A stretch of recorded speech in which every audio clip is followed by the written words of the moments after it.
Bismillahirrahmanirrahim. Assalamualaikum warahmatullahi wabarakatuh. Alhamdulillahirabbil alamin. Asyhadu an la ilaha illallah wahdahu la syarika lah. Asyhadu anna Muhammadan abduhu wa rasuluh sallallahu alaihi wasallam la nabiyya ba'da. Subhanaka la ilma lana illa ma 'allamtana innaka antal alimul hakim. Allahumma 'allimna ma yanfa'una wanfa'na bima 'allamtana wa zidna ilman nafi'a. Alhamdulillah, kita sampaikan pada Allah selesai kita salat subuh secara berjamaah. Salawat dan salam mari kita kirimkan pada junjungan kita Nabi besar Muhammad sallallahu alaihi wasallam. Baik, pada pembahasan kita minggu kemarin, pembahasan kita sampai hadis yang ke-750, hadis yang ke-750 halaman 320.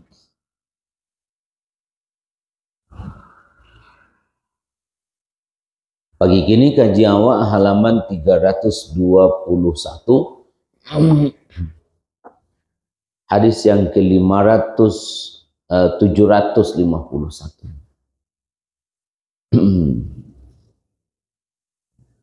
Bismillahirrahmanirrahim. An Abi Qatadah Al-Ansari fi qissati saydihil himaran wahshi wa huwa ghairu muhrim. Qala faqala Rasulullah sallallahu alaihi wasallam li ashabihi wa kanu muhrimin, hal minkum ahadun amarahu aw asyara ilaihi bi syai'in? Qalu la. Qala fakulu ma baqiya min lahmihi, muttafaqun alaih. Kita lanjut hadis 572, ini banyak. Anis Sabi bin Jathamat al-Laythi annahu ahda li Rasulillah sallallahu alaihi wasallam himaran wahsyiyya wa huwa bil abwa'i aw biwaddana faraddahu alaihi wa qala inna lam naruddahu alaika illa ana hurumun, muttafaqun alaih. Kaji awak bagi kini larangan ketika awak berihram, ya, berkaitan dengan larangan aktivitas yang perlu dijaga selama kita di waktu berpakaian ihram atau berihram sedang lakukan ibadah haji dan umrah. An Abi Qatadah, dari Abi Qatadah Al-Ansari, di dalam kisah ia memburu keledai hutan padahal ia bukan muhrim. Ia berkata, telah bertanya Rasulullah kepada sahabatnya padahal mereka sedang berihram, siapa di antara kalian, apakah ada dari kamu disuruh oleh Abi Qatadah atau isyarat kepadanya dengan sesuatu? Mereka menjawab tidak. Kata Nabi, kulu fakulu ma baqiya, makanlah sisa dari dagingnya. Satu badan ibu-ibu, hadis yang ke-571. Yang kedua hadis Sa'ab bin Jathamah al-Laythi, bahwa Nabi sallallahu bahwasanya dia dihadiahkan, bahwa ia hadiahkannya kepada Rasulullah keledai hutan ketika ia di Abwa. au biwaddanin, atau waddan, tapi ia kembalikan. Nabi bersabda, inna lam naruddahu, kami tidak kembalikan dia kepadamu, melainkan lantaran kami sedang muhrim. Aku kalau boleh wak tangkap isinya mengingatkan kawa ketika berihram Nabi melarang berburu dan memakan hasil buruan. Dalam syarahnya hadis ini dalam Bulughul Maram, setelah kita baca dalam matan tadi, dalam syarahnya As-San'ani jelaskan yang dimaksud dengan hadis Nabi itu, karena kaitan dengan larangan berburu ketika sedang berihram. Pertama, Bapak dan Ibu-ibu, ketika awak sedang berihram itu, awak dilarang melakukan sesuatu yang menyibukkan awak selain dari aktivitas ibadah haji. Dari sisi hukumnya, As-San'ani katakan al-hadithu dalilun ala jawazi aklil al-lisaidil bir, bahwa ala jawazin, bahwa hadisku menunjukkan kebolehan memakan barang hasil buruan itu bagi muhrim, memakannya. Kalau hadis itu mengingatkan kawa dilarang berburunya, itu diantara penjelasannya. Wal muradu bihi inna sad ghairu muhrim lam yakun minhu i'anatan ala qatli bisya'in wa huwa ra'a jamahiril muhaddis. Jadi menurut jumhur muhaddisin bahwa yang dilarang itu berburunya itu, karena berburunya itu mengakibatkan kita sibuk dengan pekerjaan di luar dari ibadah haji. Memahami hadis itu, As-San'ani katakan bahwa menurut jumhur muhaddisin, selama itu tidak menghilangkan kesempatannya beribadah banyak-banyak, karena tidak sibuk dengan mengurus urusan yang bukan kaitan dengan ibadah, maka itu dibolehkan. Sama dengan pembahasan kita minggu kemarin, dilarang nikah, menikahkan, bahkan bertunangan, kan? Itu ya. Tentu apa seminggu ke batang. Jadi larang menikah, menikahkan, dan bertunangan. Karena menyibukkan aktivitas di luar dari prosesi ibadah haji, ibadah umroh, itu wajib kita jauhi. Karena yang dimaksud di situ adalah jangan sampai awak melakukan aktivitas tambahan selain dari ibadah. Kalau orang nikah misalkan jadi sakran, seharusnya ibadah haji sakran, orang beralik sini. Lagi kalau tiba di awak bertunangan nanti di Makkah yo, memasak-masak lo dulu kan, atau paling tidak menyambut tamu lo dulu kan. Belum lagi yang hilang nilai menjaga tidak laghat, tidak rafas, tidak jidal. Dan begitu kan, al-hajju asyurum ma'luman, faman farada fihinnal hajja fala rafatha wala fusuqa wala jidal. Dalam surat Al-Baqarah kan, Al-hajju ashhurum ma'lumah. Faman farada fihinna al-hajja fala rafatha wala fusuqa wala jidala fil hajj.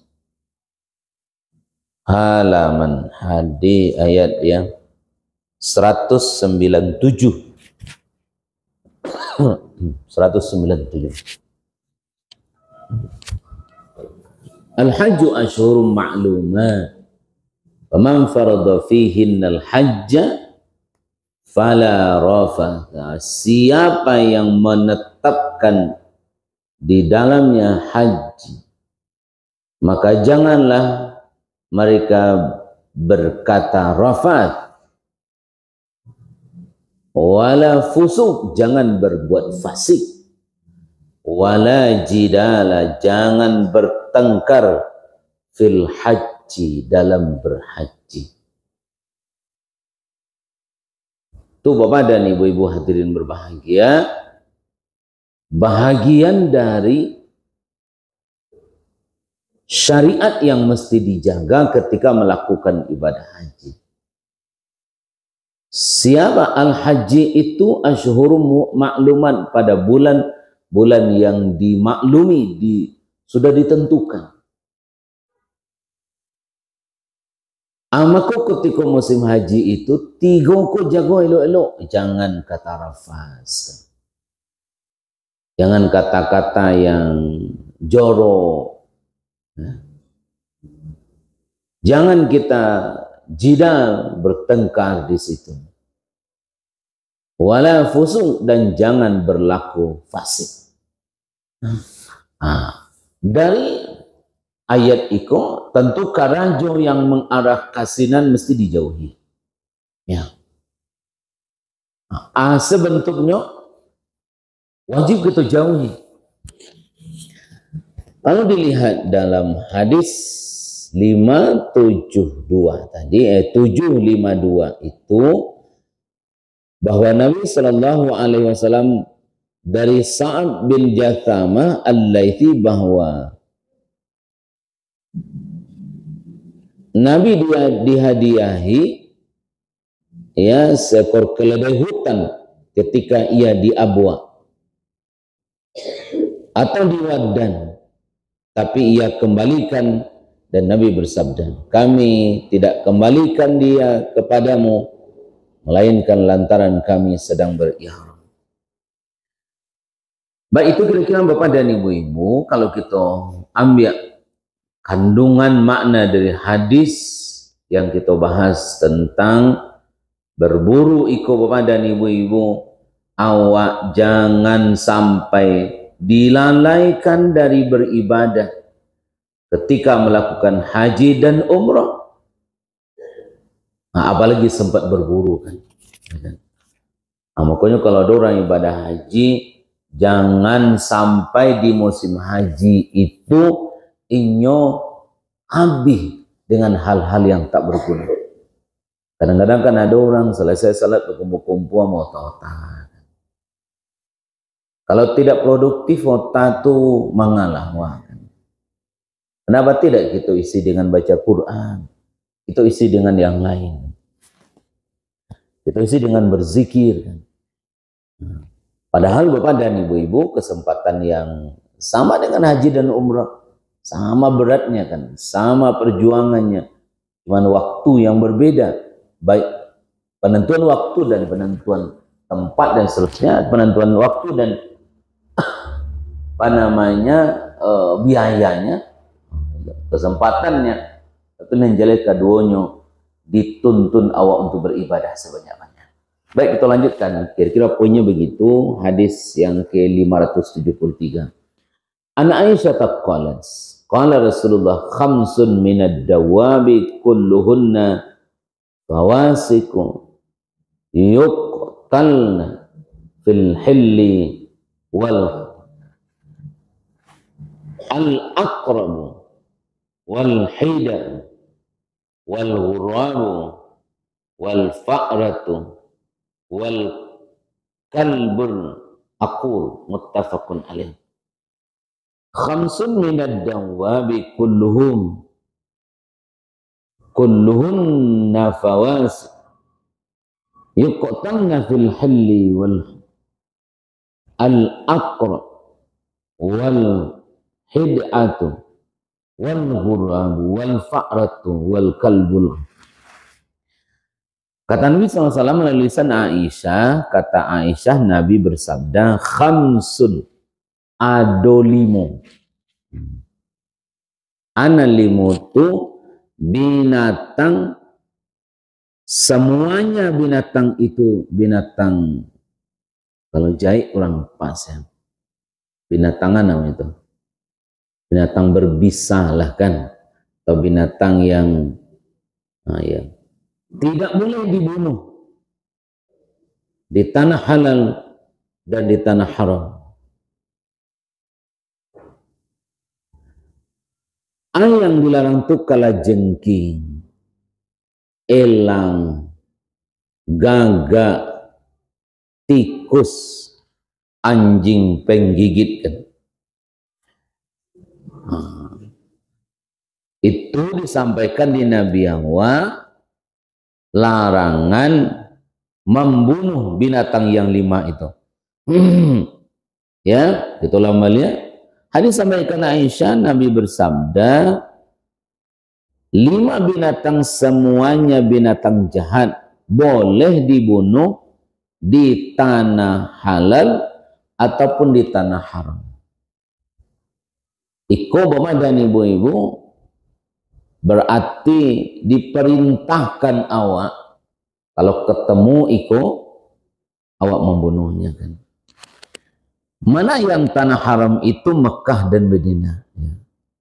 Di limoko diperintahkan, dibolehkan awak, bahkan bapak dan ibu-ibu kalau dalam salat pun membahayakan, kita boleh membunuh binatang yang berbahaya dan berbisa itu.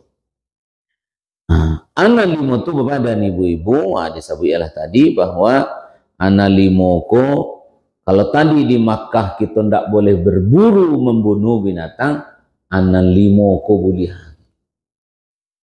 Nyamuk masuk enggak situ? Rangi nah.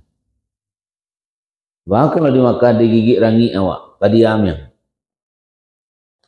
Awak sedang berihram di tiba di mana menyoko di Armusna itu kan itu. Lalu giginya di nyamuk, baca caranya, padiamnya. Kau tidak ada sampai Nabi 5 kodong. Kalau kita baca dengan 5 ku bapak dan ibu-ibu, kala jengking, bahaya kan? Gagak, elang, sama aja itu. Gagak juga sama. Tikus juga sama. Dan anjing penggigitnya. Jadi diperintah, dibolehkan makan pada satu waktu dan kesempatan yang ikoku disuruh kita untuk membunuhnya. Atau bapak dan ibu-ibu hadirin berbahagia, kalau di hadis di atas kita dilarang berburu ketika awak sedang melakukan berihram, makanan 5 ko kecek Nabi di tanah haram boleh dibunuh. Lagi model orang di mana di Arafah yang potensi sangat besar karena hanya kasur datang di bawahnya. Kan kasih apa tanah, artinya juga plastik kasur. Potensinya kan besar tuh. Dan kalau ini kali menyukup pada ibu-ibu, karena binatang iko berbahaya dan binatang iko bisa mendatangkan mudarat ke orang yang kalau seandainya binatang iko menggigit orang yang sedang melakukan ibadah. Dalam hadis itu Nabi sebutkan kepada ibu-ibu, hadiskan kulluhum fawasik. Kalimatnya fawasik. Fawasik itu dinamakan fawasik li'annal fisqa lughatan, karena fasik itu secara bahasa al-khuruju ikhtassa fil ard ladh dawab daba bidawatil arba'i al-qawaim. Ya, al-khuruju minhu, makanya fasik, fafasaka an amri rabbihi kharaja wa yusammal asi fasikan li khurujihi an ta'ati rabbihi. Orang fasik dinamakan nyofa, orang melakukan maksiat dinamakan fasik karena keluar dari ketaatan. Nah ya, itu nan fasik kan di agama kan ada beberapa tingkat orang, tingkat manusia kan. Ya misalkan nama-namanya misalkan satu al-mu'min, al-muslim, al-kafir, al-munafiq, al-musyrik, al-murtad. Ini kan pernah ngomong masih tahu kan? Ada al-fasik. Kau yang biasa tahu-tahu saya. Kau banyak sifatnya saya kau al-mukhlisun, al-muhsinun dan sebagainya. Kalau ini Bapak dan Ibu salah satu perilaku manusia itu adalah fasik. Dalam hadis pun sebut dengan fawasik.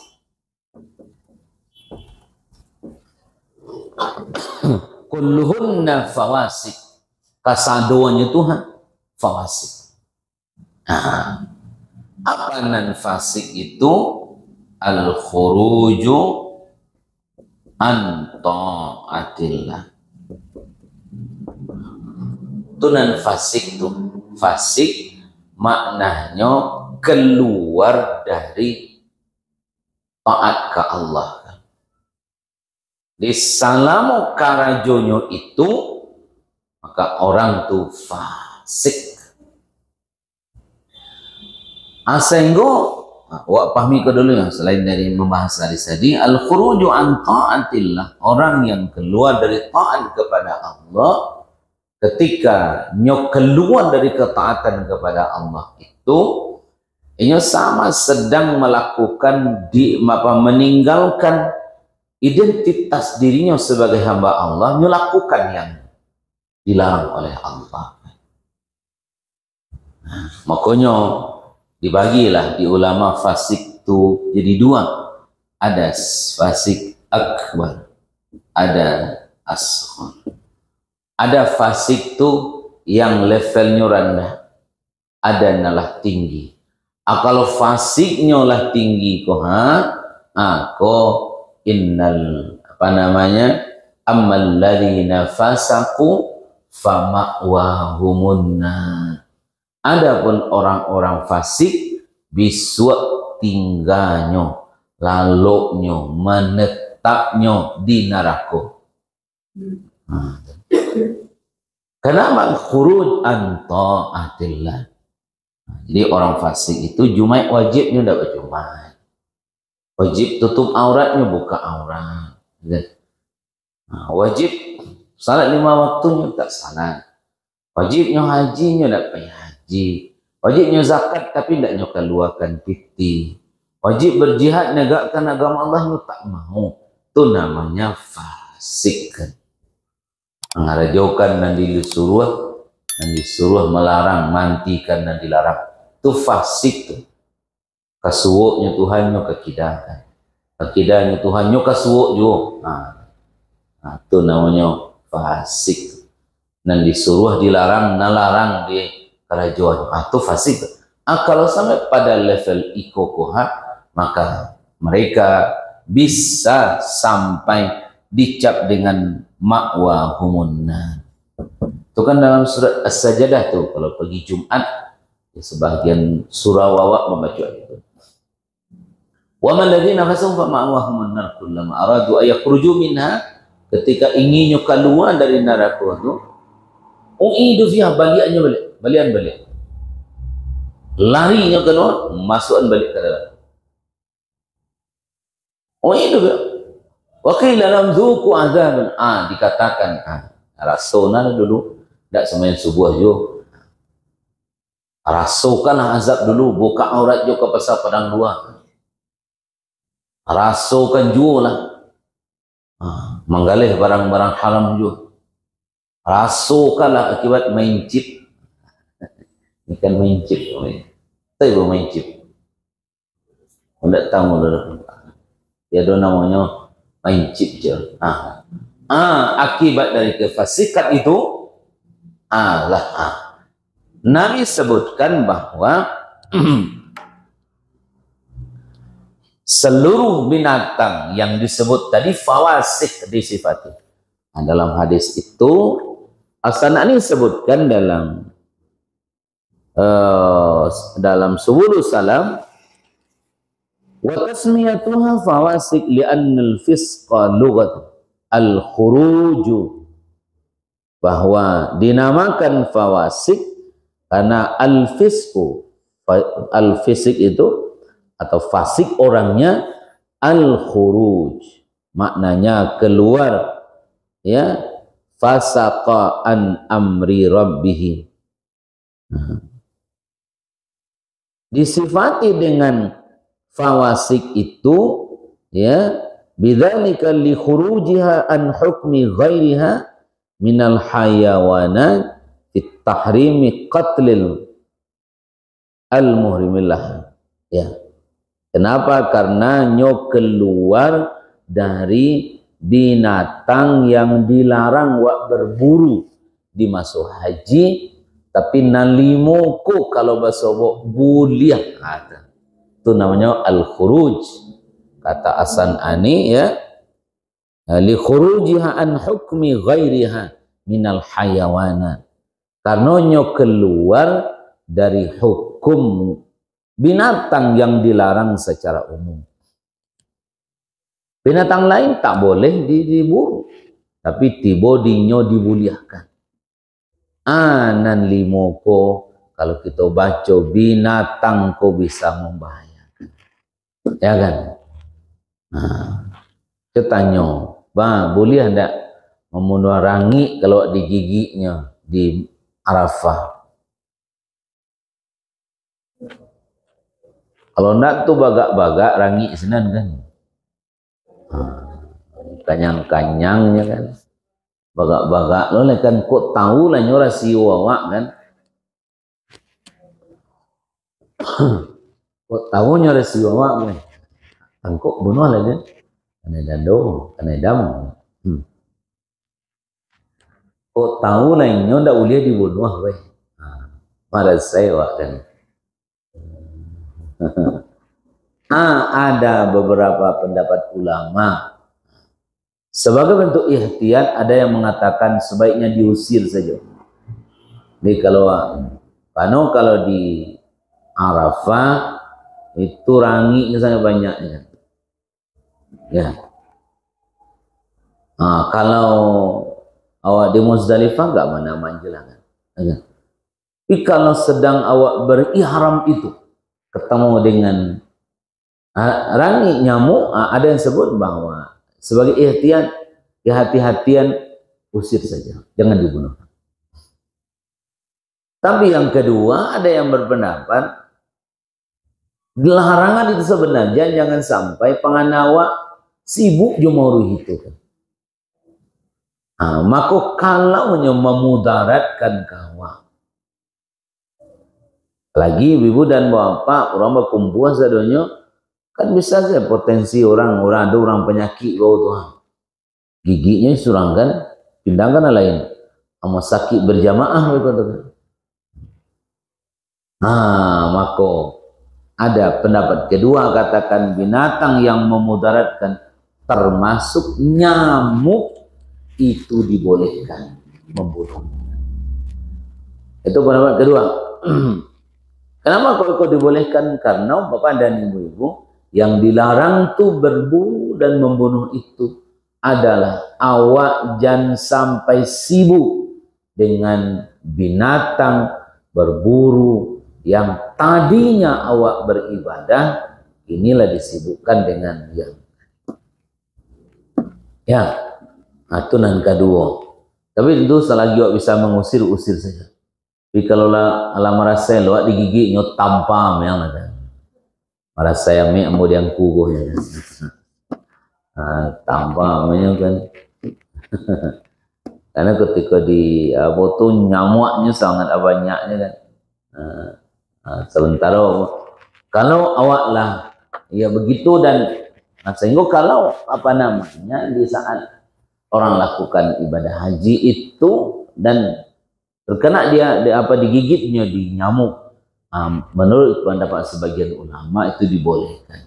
Meskipun bapak dan ibu-ibu sebaiknya kalau bisa diusir saja. Kalau diusir itu masuk ke dalam cakupan hadis yang mengingatkan kawan bahwa ketika lakukan ibadah haji itu dilarang kita. Karena dilarang itu dalam hadis itu kan berburu. Nah, kalau kita baca dalam hadis nan Aisyah tadi yang mengingatkan jangan lakukan apa namanya 5 binatang ko boleh dibunuh. Sementara di hadis yang lain Abi Qatadah tadi itu ketika ihram hati-hati awak yang sampai eboh karajo berburu dan memburukan. Baik, satu lagi lah atau dua lagi.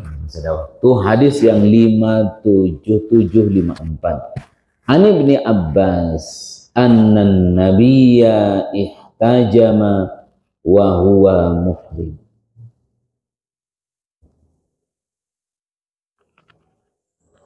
Ya. Satu lagi An Ka'ab bin Ujaz Humiltu ila Rasulillah SAW. Kata beliau, wal ku'malu yatanatharu ala wajhi. Qala ma kuntu ura al-waja'a balagha bika ma ara. Atajidu syah? Qala la. Qala fasum salatata ayyamin au at'im sittata masakin likulli miskinan nisfu sa'in. Hadis yang ke-754 dari Ibnu Abbas, Nabi ihtajama berbekam wa huwa muhrim, dan dia sementara dia sedang dalam keadaan ihram. Kok tanda bahwa dari hadis fi'liyahnya Nabi berdasarkan pendapat Ibnu Abbas bahwa berbekam itu dibolehkan. Itu melalui lisan Ibnu Abbas kan. An Ibni Abbasin annan nabiyya ihtajama, Nabi berbekam wa huwa muhrim, sedangkan dia sedang dalam keadaan berihram.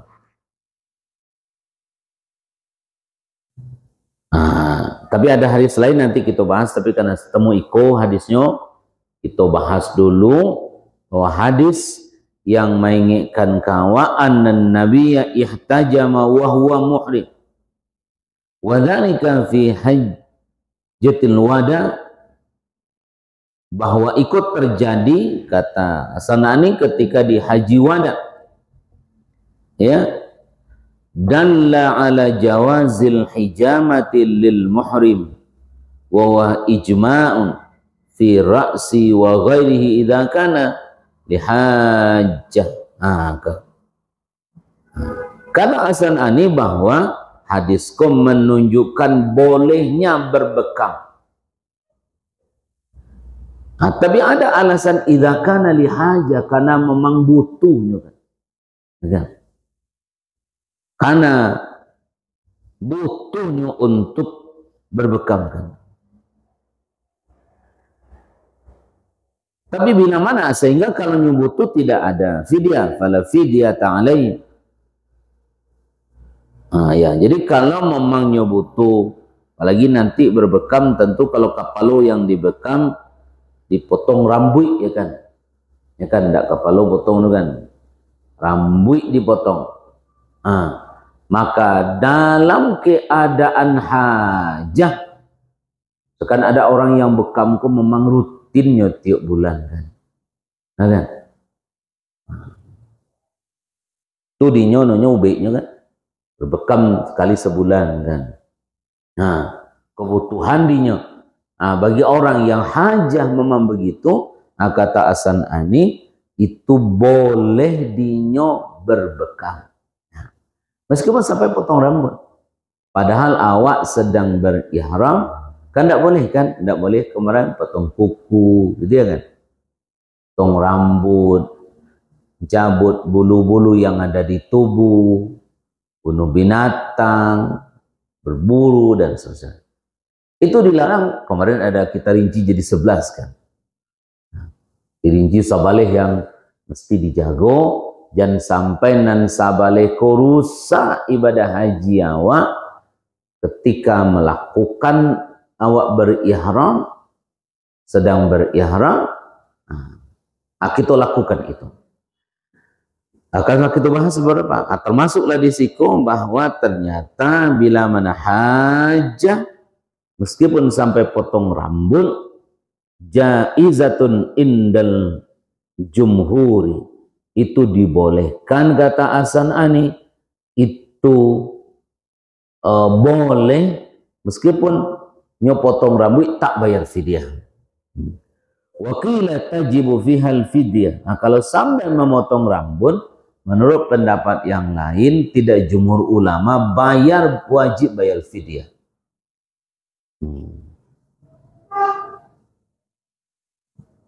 Atau penting kepada ibu-ibu, karena tentu ketika orang berbekam, kalau apalagi sampai kepalanya tentu ya, tentu mesti dipotong rambutnya kan, botak rambutnya, karenanya berbekam kan. Iko diingatkan di Nabi Hawa, diingatkan oleh Ibnu Abbas perilaku Nabi yang dalam kajian hadis sebut dengan hadis fi'liyahnya, ihtajaban Nabi wa huwa muhrim. Nabi berbekam sementara Nabi sedang dalam berihram.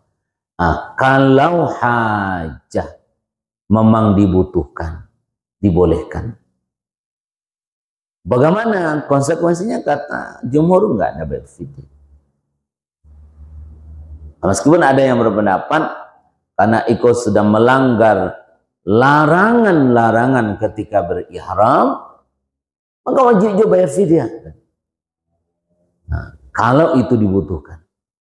Maka itu Bapak dan Ibu-ibu, sampai itu dirinci di agama ketika orang sedang berihram. Jago elok-elok perintah Allah nangko. Jangan sampai sibuk mengurus hal yang tidak penting. Ya kan? Pokoknya kalau tidak perlu awak mendiskusikan sesuatu orang lain jangan. Dan kadang kan kebiasaan di kampung tabau mungkin kan. Nampak senan ganjia di awak senan. Jadi bahan pakai cik aja kan. Orang ko hitam manjang saya bajunya. Ndak angik di nyoko. Ngau urusan awak kan. Ya kan? Nampak dia orang bercadar. Bajunya hitam sadualahnya kan. Alah ndak tentu salero orang kemah.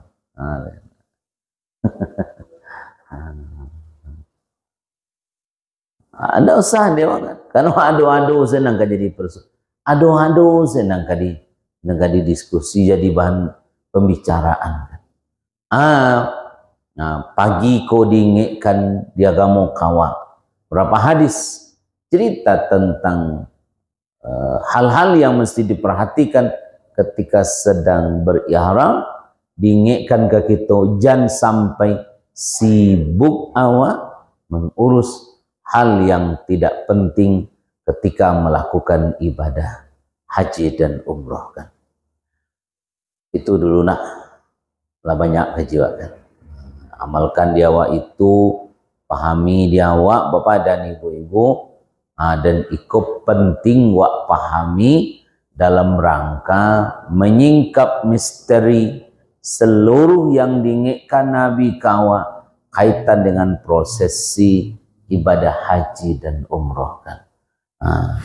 Tak berapa lah insyaallah selesai ibadah haji nanti itu kan masuk babul buyu' muamalah kan, berapa hadis lain.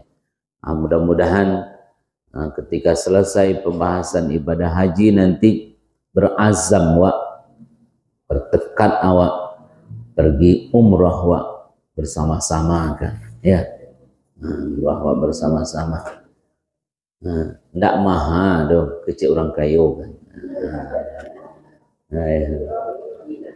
Cirang dapiti ndak mahal dah. Tandonyo kan kawannya baras orang sebulan sumbar 10.000 kecil kawan tebarang. Orang pergi umrah kan. Sambulan banyak tu kan. Masa wadah satu mudah-mudahan ibadah awak sama-sama sinan khusus awak lakukan dan kita praktekkan anan awak pelajari ko untuk mencapai haji mabrur kan atau umrah mabrur kan. Terima ibadah awak tentu balasan yang sangat istimewa sekali. Maka terima kasih hadanallah wa iyyakum ajma'in. Subhanakallah bihamdika asyhadu an la ilaha illa anta astaghfiruka wa atubu ilaik. Assalamualaikum warahmatullahi wabarakatuh.